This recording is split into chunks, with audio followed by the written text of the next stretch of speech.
Cigarettes were the first thing that I was introduced to. Alcohol and cigarettes, Drinking, smoked pot, mushroom, ecstasy, anything I could get my hands on and swallow. prescription drugs, liquid acid, Heroin, cocaine, Percocet, Percodan, Vicodin, Valium. and then God knows whatever the marijuana was laced with. Your brain at 20, I would think this is a 70-year-old's brain. Teenagers, adults, they have no clue that when they're smoking pot, they're actually damaging their brain. Everything that I saw in school about it, I found out one day that it's all true and it's all happening to me. When your brain works right, you work right. I'd like to just be able to think normally. What we're looking at here is a healthy brain. I'm just worried that my brain cells are going to be gone and they're never coming back. And this is a cocaine brain. So the real question is, which brain do you want?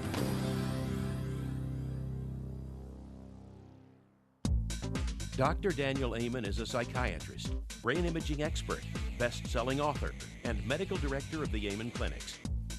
He has pioneered the use of brain imaging in clinical psychiatric practice and is a noted expert in the field of the brain and behavior. Dr. Amen's breakthrough research and insights provide hope and more effective treatment for millions of people today.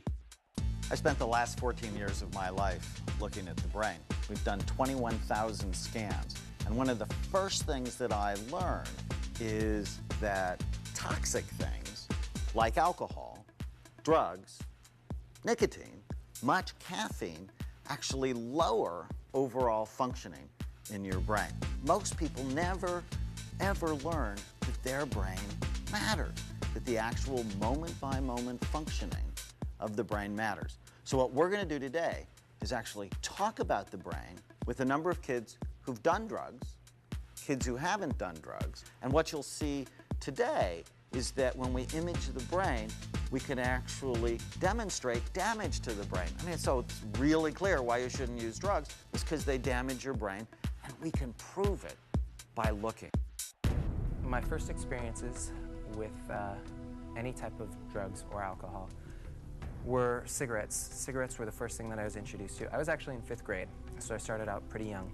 I have never used drugs before, ever. The only time I ever had anything to drink was when I went to Italy, and everybody was just kind of almost wasted the entire time. But that was about it. I used drugs since I was about 14.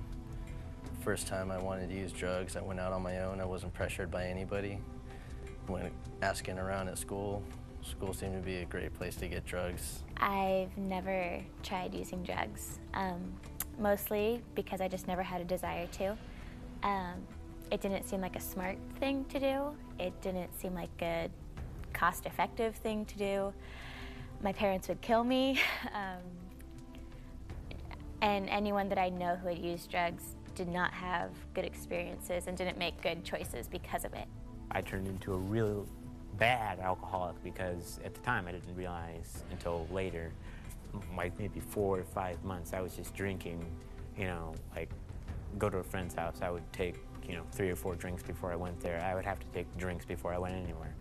I would take drinks at night, drink all day long, and that kind of got ugly after a while, because I would wake up and I would drink to get rid of the hangover, so it was constantly drunk. And then eventually when I was driving to school, I was shaking. I had the drunk shakes, and it was like, I wonder why I'm shaking. I didn't realize at the time that you get shakes from from drinking so much. I've used various prescription drugs, antidepressants, Vicodin, Valium. Smoked pot, drank alcohol, heroin. I wanted to keep it from my mother because I didn't want to have to go and tell my Mom, I'm a heroin addict. Cocaine, crystal meth. All sorts of pills, Valium, Klonopin, Xanax, Vicodin, Percocet, Percodan, the whole slew of pills. Ecstasy. Liquid acid. And then God knows whatever the marijuana was laced with. It was quite a bit of things. Your brain's involved in everything you do. How you think, how you feel, how you act, how well you get along with other people. Has to do with the moment-by-moment functioning of your brain. So if you just think about how you do in school, has to do with how your brain works. How you do in your relationships with your parents, with your friends, with your love, has to do with how your brain works. How you do in sports. How good you are at volleyball, how good you are at tennis, how good you are at football.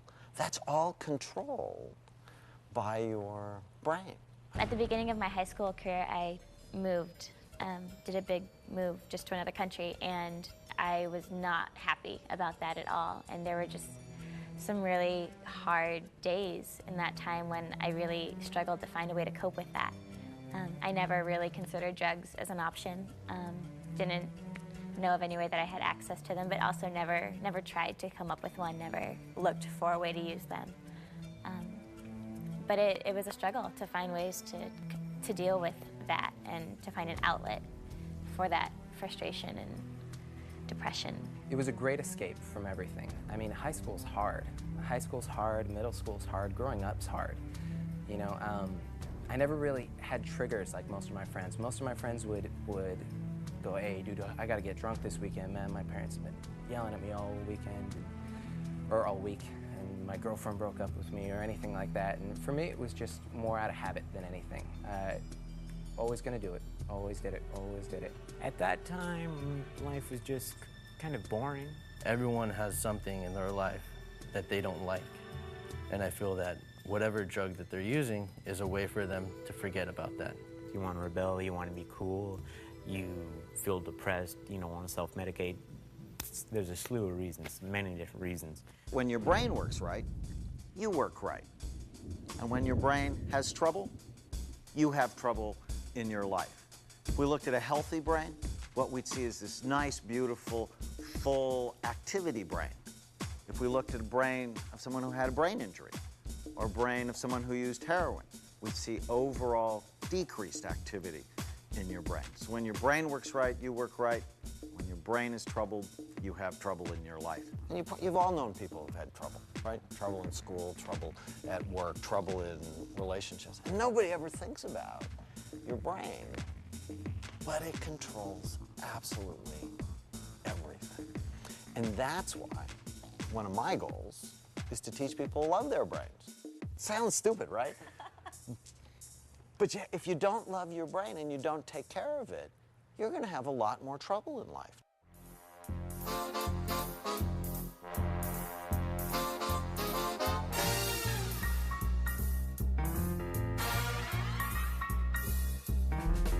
My son Seth is 17, and he's a junior in high school. He's active in the football program. My mom is understanding, she's intelligent, she's relatively easy to be around. He's charming, he's good looking. She gives me a lot of freedom and she trusts me for the most part. And he's wonderful. Sometimes she gets a little overprotective. And sometimes he has really bad judgment. That's just her being a mom though, because that's how most parents are. For example, a number of months ago, I was headed out on a business trip. She was going to Puerto Rico, and I'm like, okay, she's gonna be out of town for a long weekend. So a lot of things had to be set up before I left. And I sat down with Seth and talked to him about no parties, no alcohol. She basically went through a list of things, kind of the stuff that you hear every day during like health class or whatever, DARE and all that stuff. Just, this is what can happen if you have a party. People could drive home drunk and this and this and this. And if something bad happens, that she could get in trouble. And of course, Seth at 17 said, "Don't worry, Mom, don't worry, nothing will happen." And that's right around the time of my friend's birthday. And he's like, you know what, this is what you could do for your gift to me. You could throw me a little shindig at your house. And he told me, "Don't worry, Mom, I know what can happen. I wouldn't throw a party." I was like, okay, I'll just have a small little one. It shouldn't be that big of an issue, and if it's small, she won't find out about it. Don't worry, don't worry, don't worry. So we were just gonna drink a little and have a little fun at my house while my mom was out of town. I didn't think it was a big deal. And he goes to another school in my district, he doesn't go to my school, but basically most of their school found out about it. So a ton of people were showing up at my house that I didn't even know.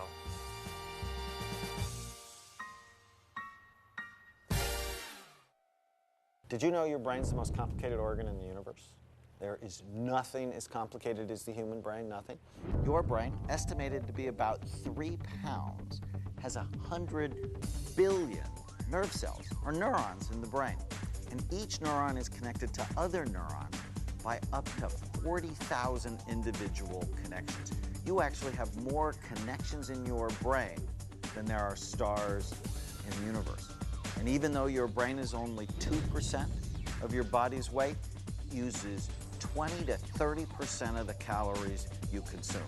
So of the breakfast you had this morning, or the lunch, or the dinner you're going to have tonight, a third of it, almost a third of it, goes to feed just 2% of your body's weight. I have a question. If your brain is the most complicated organ in the entire universe, then how can you even hope to understand any of it, you know? I mean, if there's so much to it, how do we know what works? Well, that's a very good question. And that's one of the reasons that imaging is helpful. And over the weekend, we're going to scan you guys, and we're going to actually look. And what we do is we do a study called brain SPECT imaging. And SPECT looks at blood flow and activity patterns in the brain. So actually look individually at the pattern of activity and the pattern of blood flow in the brain. Now, there's a lot to learn. But what we know, for example, is that certain parts of your brain do certain things. The front part of the brain, called the prefrontal cortex, it's the executive part of the brain. I call it the Jiminy Cricket part of the brain. If you remember Jiminy Cricket in the movie Pinocchio, Jiminy Cricket was Pinocchio's conscience. It helped him decide between right and wrong, helped him keep on the right path for his goals. So the front part of your brain is called the prefrontal cortex, largest in humans and in any other animal by far. In fact, it's 30% of the human brain, 11% of the chimpanzee brain, 7% of your dog's brain. And I hate to tell you this because I have cats and I love my cat Annabelle, 3.5% of the cat's brain. They're not that smart.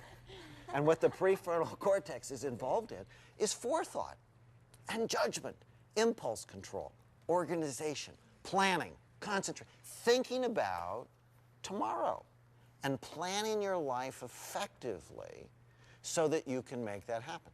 See, my cat has no forethought, right? I mean, I have pictures of her drinking out of the toilet, even though I've told her, stop it! Right? Right? But this is a very powerful part of the brain. And this part of the brain really doesn't develop fully until you're about 25. So doing early drug or alcohol use actually damages development. People, teenagers, adults, they have no clue that when they're smoking pot, they're actually damaging their brain. They have no clue about that because they've never been taught how important your brain is. Marijuana shuts down a lot of your brain when you use it. You know, it slows your reactions. You know, it's basically just slowing down everything about you. In all honesty, I have yet to see one truly redeeming quality from any drug. I mean, there's nothing that I've taken that said, wow, you know what, the whole world would be a better place if everybody just smoked pot, or if everybody did acid or took shrooms or whatever. I mean, it was all to distort reality. And I mean, a lot of good the world would be if everybody had a twisted sense of reality. I was like seeing things all over the place. Not only seeing things, but I thought I was like in a different place. I thought I was like back 5 years old, like at my dad's house for a second. And then I'd think, oh no, I'm here. And then it's like stuff on the walls. It's like, and it was just like this crazy thing. And that got me into wanting to do more and more. It was a pretty good experience the first time, so I wanted to use a little more. And from then, you know, I went back to the same person, bought more, and just from then on, I just continued using. And then after a while, it just grew to be more and more each day. There's another part of the brain. It's called the temporal lobes. It's underneath your temples and behind your eyes. It's very important because it's involved with language. So reading, listening, remembering words, being able to name objects, temporal lobe. It's also involved with memory. And we know people have Alzheimer's disease. Probably know somebody who's had memory problems as they age. This part of the brain deteriorates. So memory, mood stability, temper control. And we talked about reading. It's also involved in reading social cues.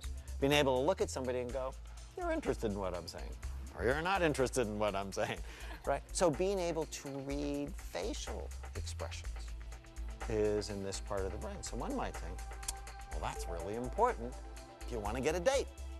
Or it's really important if you want to have a conversation with somebody or make a friend.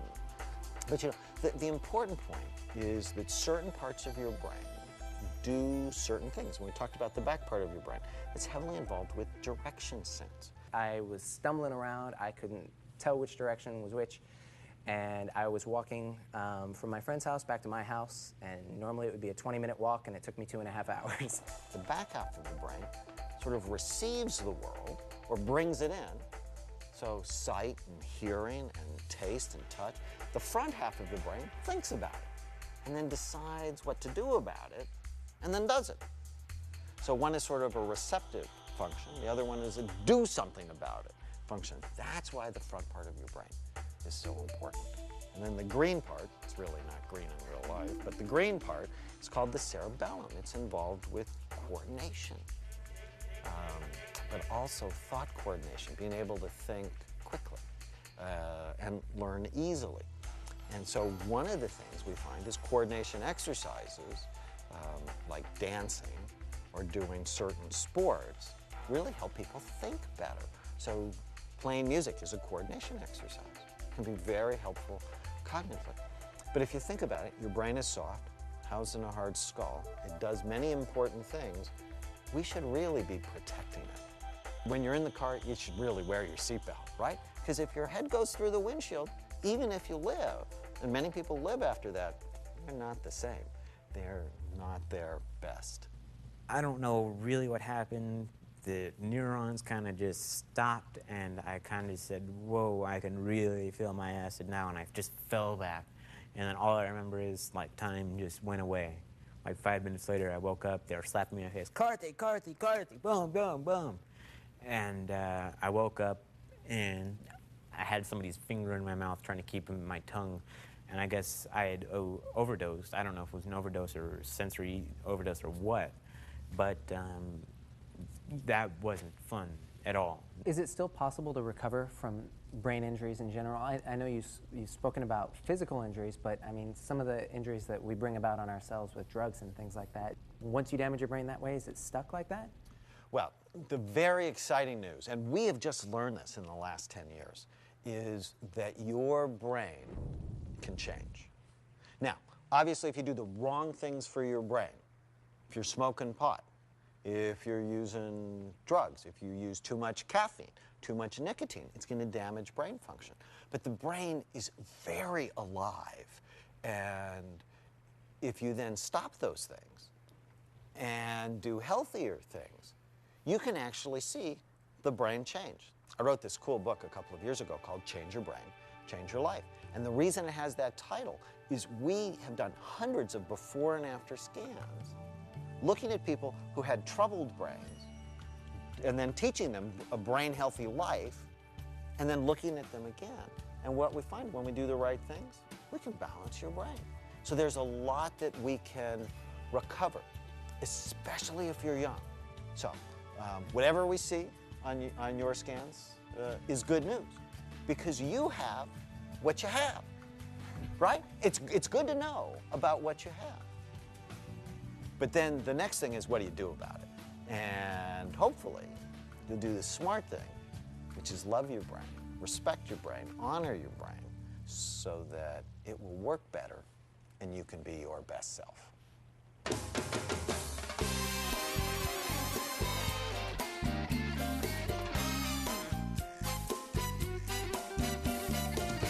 The party on Friday, the one that was supposed to be my friend's birthday party, was a blast. It was one of the best parties I've ever been to. And people who saw me after that party told me it was one of the best parties they had ever been to. So he felt very popular over the whole thing.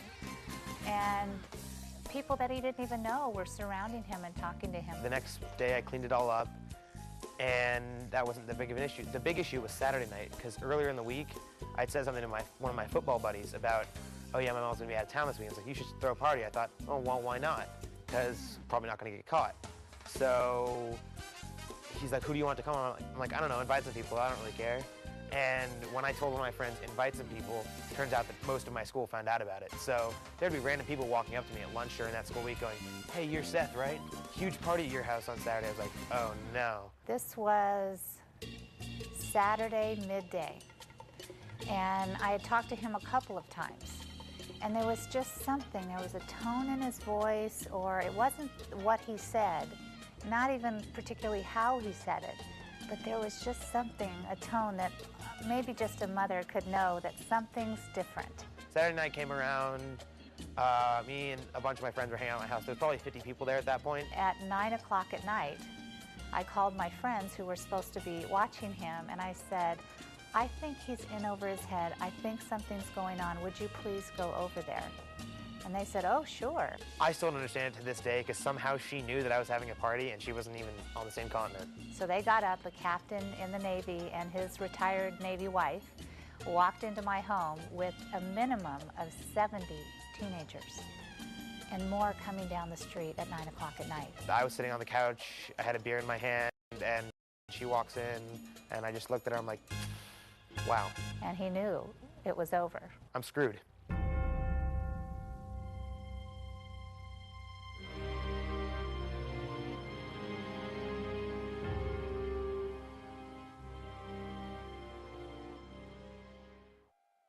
Problems in certain parts of your brain tend to cause certain problems. If you hurt the back part of your brain, you're going to have trouble processing what you see.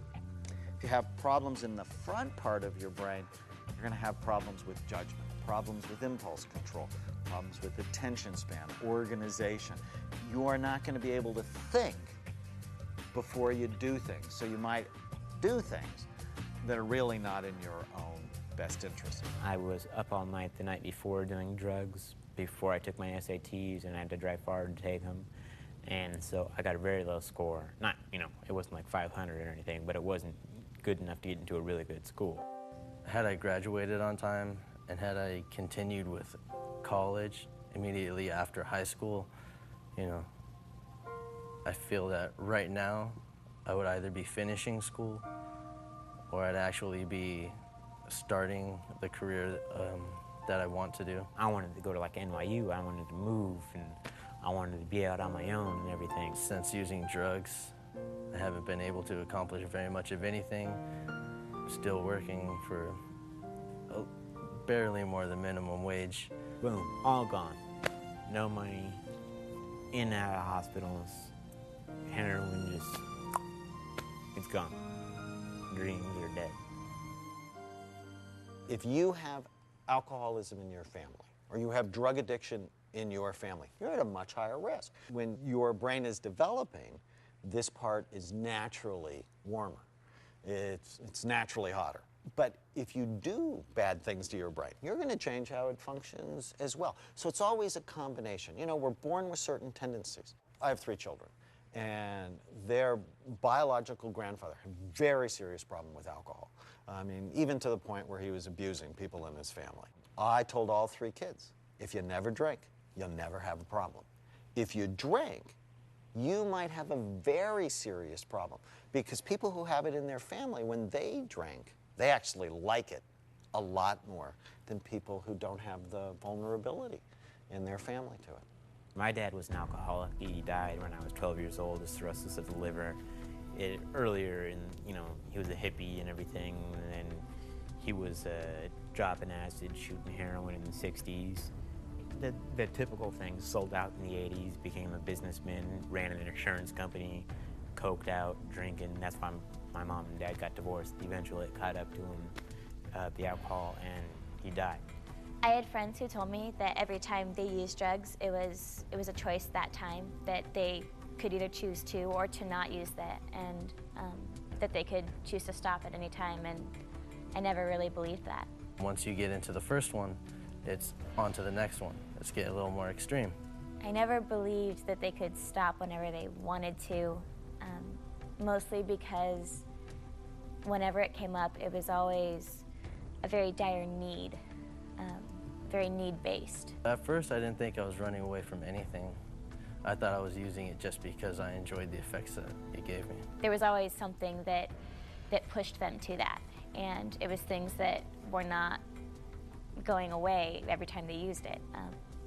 So if nothing else, the same triggers were coming up over and over, and so that they would continue choosing to use, if that's really the choice that it was. Whenever an instance would occur in my life, that the next thing I would do was go back to whatever drug I was using at the time. So then I could realize that, it's not just because I want to use it, it's because I'm trying to hide from something, I'm trying to get away and forget something. What we're going to do tomorrow is we're going to scan everybody's brain. We're going to take a picture of the activity levels, and what we're going to see is 3 things. Areas of your brain that work well, areas areas of your brain that are underactive and areas of your brain that are overactive. And from that, we'll actually be able to see, is there damage? If there is, what's the level of damage? And we'll be able to come up with ideas on how to fix it or how to optimize it so that you can have the best brain possible, because that correlates to the best life possible. I'm just worried that my brain cells are going to be gone and they're never coming back. So basically, I was smart, I had potential, and boom, it's all gone because I wanted to have a little bit of fun. Whatever we see tomorrow is good news, because you have what you have. Now, if there's something I can do or recommend to make it better, well, that's very exciting. And I want all of you to feel excited about the information. I've seen a few pictures of the effects of certain drugs on your brain, but it only has that one particular drug. And I've used quite a few drugs, quite a bit. So I'm just wondering, you know, the result, the effects that it's had on my brain. Now, if you've done something that hurts your brain, you absolutely want to know that, because if you've done it, you want to stop it. I mean, that's really the sign of intelligent life. New information, and now you can use that information to change your behavior. So if we see that tomorrow, we're going to get a plan to get it better.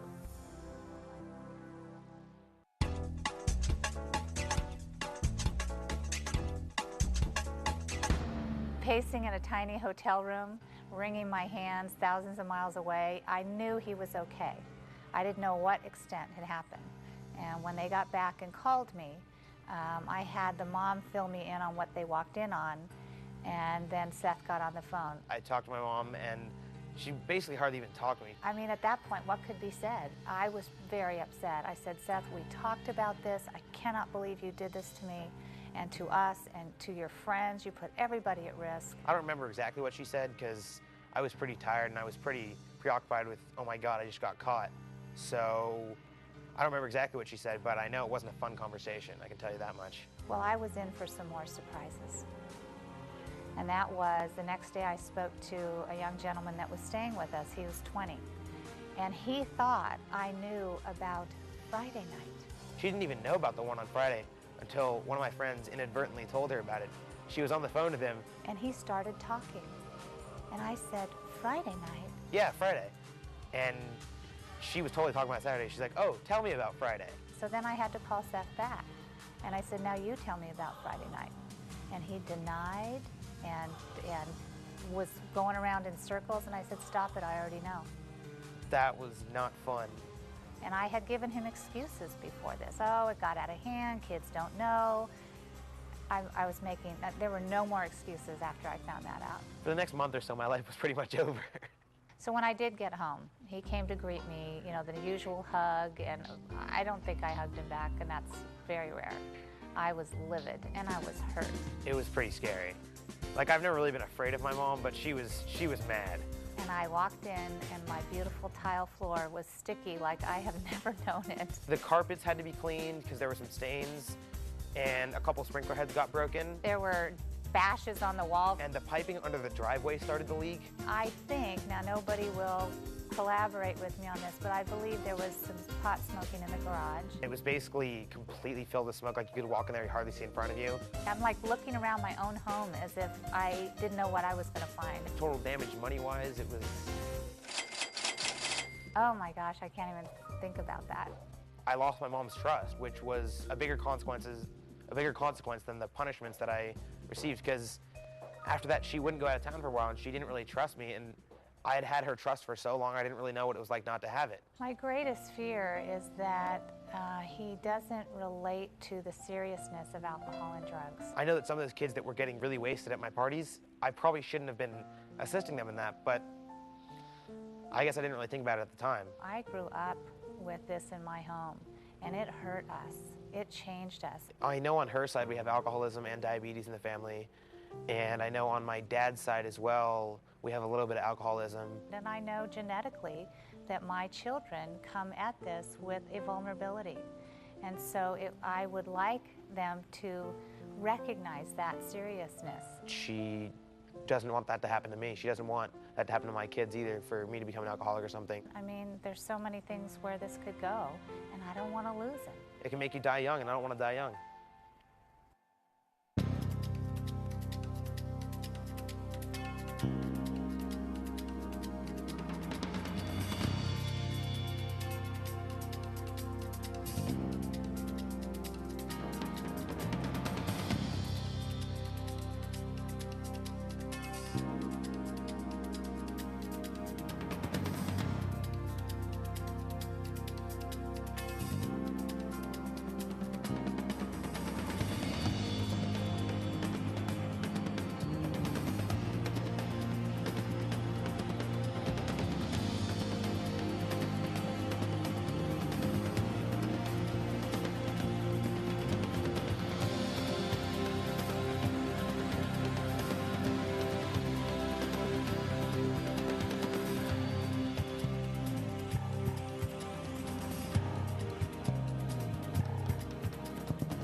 Well, what we look at in this study is how your brain works. And we look for three things: areas of your brain that work well, areas of your brain that are underactive, and areas of your brain that are overactive.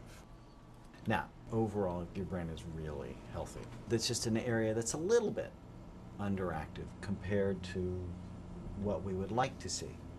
Now, there are probably a couple of explanations for that. The 3 or 4 cups of coffee you have a day. Caffeine constricts blood flow to the brain. Even though it sort of wakes you up and gives you more energy, that's not really great for your brain. So compared to some of the other brains, your brain is fabulous. When I talk to people who've done a fair amount of sports, their cerebellum's often great. So sports without brain injuries is really good for... See this red spot here at the top back? That's very cool. We find that is an area that actually goes with intelligence. I would be grateful for that. And actually, in many ways, just be grateful for your whole brain, because it works wonderfully. I don't get to see brains usually that look this nice. Your brain really looks great. When you look at the brain from this, your very beautiful brain really turns out to be too active. So you can see why somebody would want to use alcohol or drugs as a way to settle it down. Now, there are better ways to do that. How exactly would I go about calming it down so that I don't feel like I would have to drink to get rid of my sadness or worries or anxiety? Exercise, changing your diet, using supplements. There's options besides drinking to calm it down, or using heroin to calm it down, or using downers, pain pills to calm it down. You can see that there's this little dent here. You don't want that dent there. Your brain sort of looks a little dehydrated. In your brain, sort of the mood and anxiety centers are really active. And this part of your brain, the brain's gear shifter, is really active. What was your sort of drug of choice? Well, mostly marijuana or alcohol. And about what marijuana and alcohol do? Depressants. They calm down brain Yeah. function. And so, you know, one could see why you would do it. The problem is it prematurely ages your brain. It makes it look sick. 10 years of drug use, and I just barely escaped. I feel kind of like I've been playing Russian roulette for 10 years, and somehow I just missed the chamber with the shell in it all those years, because I could have really, really killed myself. So your brain is the one on the top. And what we see in your brain is these are your temporal lobes. They're not working very hard. And the temporal lobes are very important because they're involved with memory. You can have problems learning, and you're at a part in your life where learning's really important. Learning a job, learning about relationships, learning how to manage your money, and so on. It sort of looks a little like a wrinkled sheet on top, and that's sort of some toxicity. That's a lot of damage to be inflicting on yourself. Compared to a healthy brain, it's not that good. Your brain is the one on the top. Okay. What we think of as a really healthy brain, the one on the bottom. It doesn't look good. Your temporal lobes, this is where learning, memory is. They're really underactive. Okay. Front part, Yeah. it's really underactive. I would think this is a 70-year-old's brain. I didn't realize that there was that much damage. So what I'm going to put on the bottom to compare to yours is someone who's abused methamphetamine for a number of years. Oh, okay. That does Okay. make it. Do you think the guy on the bottom is doing well in worker relationships? I wouldn't say he's doing well in pretty much anything. Not good. Right. He's actually been arrested 5 times. And compared to this one, yours is pretty healthy. Yeah. You keep using. That's Yours is going to look like this. Right. I think I should have never have done any drugs, and I think that I will never do another drug. Now is the time to take brain health seriously. So the real question is, which brain do you want? Right. I have everybody's brain, so I'm going to give you a copy of it.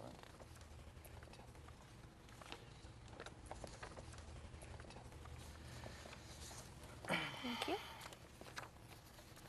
Basically what we saw is the people who've yet never used drugs have had healthier brains.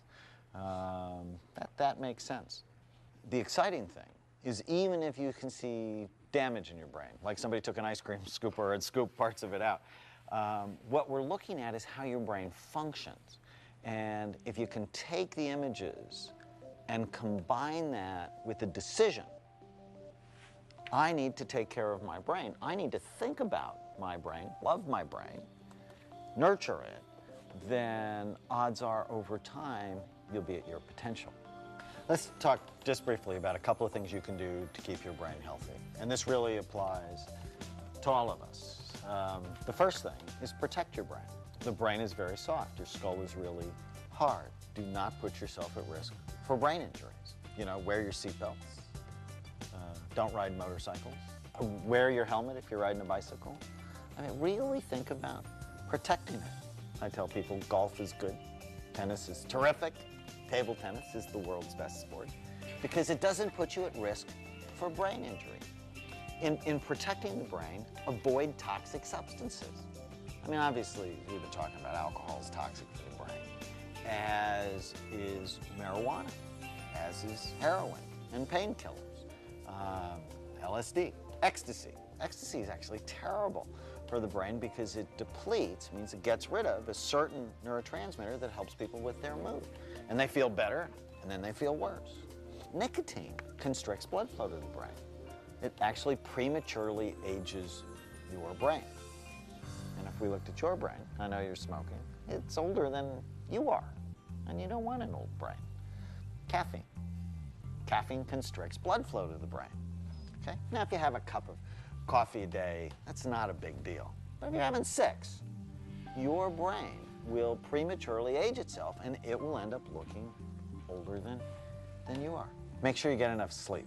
People who are chronically sleep deprived have lower overall activity in their brain. And learn how to manage stress, like do deep breathing, meditation, because people who are chronically exposed to stress, we actually know it starts to kill cells in the memory centers of the brain. So deal with the stress in your life. The next thing to do is to eat healthy. How we eat in this country is a disaster.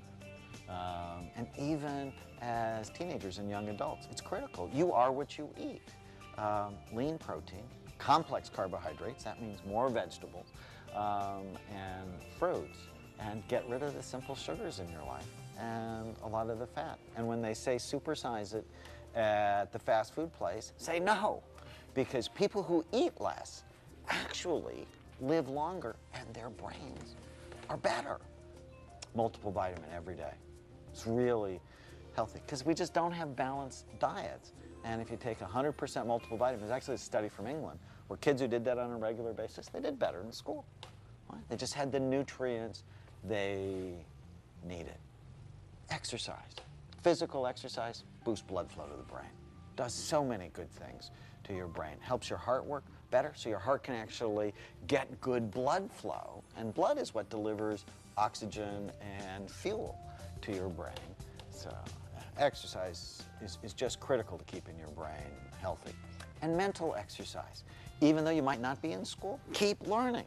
Your brain actually grows with new learning, which also means turn off the television and stop playing as many video games because those things are really not very healthy for the brain. And don't believe every thought you have. All of us have thoughts that lie Just because you have a thought doesn't mean it's real. It's just a thought. And if thoughts are lying to you, I call them ants, automatic negative thoughts, the thoughts that come in your mind automatically and ruin your day. If you don't correct them, you can get depressed or you can get anxious. And if you have issues with your brain, if it's working too hard, or if it's not working hard enough, you want to work to balance it because your brain is involved in everything you do. So what would you tell, Karthi, what would you tell 13-year-old? It was like being a little bit pressured by his friends to start smoking pot. Oh, it won't hurt you. There's nothing the matter with it. What would you tell him? I would say actually don't do anything, drugs or anything, because somebody else is doing it. You might think that you know everything. I thought I knew everything when I was a 13-year-old kid. You know, I thought I was smarter than the world. You're not. If I had a friend who was about to start using drugs or alcohol, the first thing I would do was plead with them and tell them that, you know, that wasn't something that they had to do and there were other options, and I'd have to inform them and I'd say, do you know what you're doing? Who would have made a different decision if you had this information in 10th grade? I think all of us would have made a different decision if we had this information earlier. I've got information right now that shows me that, you know, escaping from your problems doesn't mean that you're not running into new ones. Just because you can escape your mom and dad for, you know, a night doesn't mean that you're going to be able to escape your brain, you know. You've got to live with it. In my mid-teens, as I started setting goals for myself and making plans for what I wanted to do with my life, I always just had a subconscious realization that drugs and alcohol wouldn't help me get there. In the long run, it catches up to you, and the long-term effects are just, you know, overall negative. So I feel that the best way for me to have my child, you know, growing up with a good father and a way for him to live a happy childhood, you know, if I can take care of myself, I'll be better equipped to take care of him. And you need your brain for that. Absolutely. Because without your brain, with your brain being polluted, if you will, you can't be the best dad. Everything that I saw in school about it, you know, I found out one day that it's all true and it's all happening to me.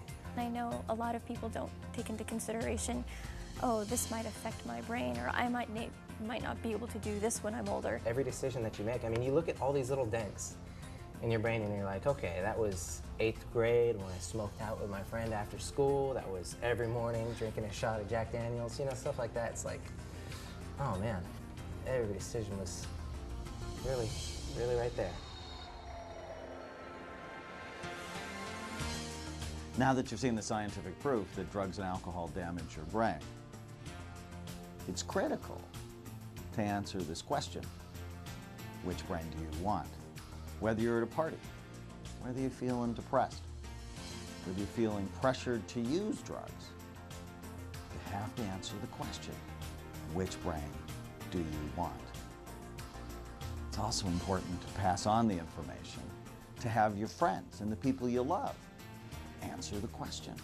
You can show them our website, where you can see hundreds of images, healthy images, drug-affected images, and when you look at them, you want a healthy brain. Your life matters. What you do day to day in your life matters to the health of your brain, and the health of your brain determines the happiness in your life. Which brain do you want?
She's still trusts me somewhat, and like I've gained much of her trust back, so that's good. But I think in time it'll be fully healed. And I mean, it's only been 4 months, and in a teenager's life, that's like a lifetime, but in a parent's life, that's a blink of an eye.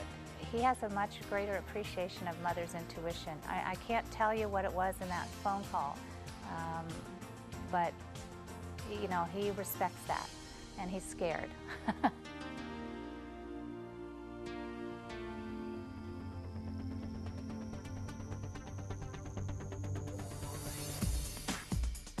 Your brain's involved in everything you do. I wondered where the ice cream scoop came from that took a big chunk out of my brain. Everything that I saw in school about it, I found out one day that it's all true and it's all happening to me. Your brain can change. I didn't want to have to go and tell my mom, I'm a heroin addict. Everybody was just kind of almost wasted the entire time. After a while, I realized that I didn't want to do that to myself. I'd like to just be able to think normally. Don't worry, Mom. I know what can happen. I wouldn't throw a party. She was mad. I always just had a subconscious realization that drugs and alcohol wouldn't help me get there. A lot of good the world would be if everybody had a decent sense of reality. I'm screwed.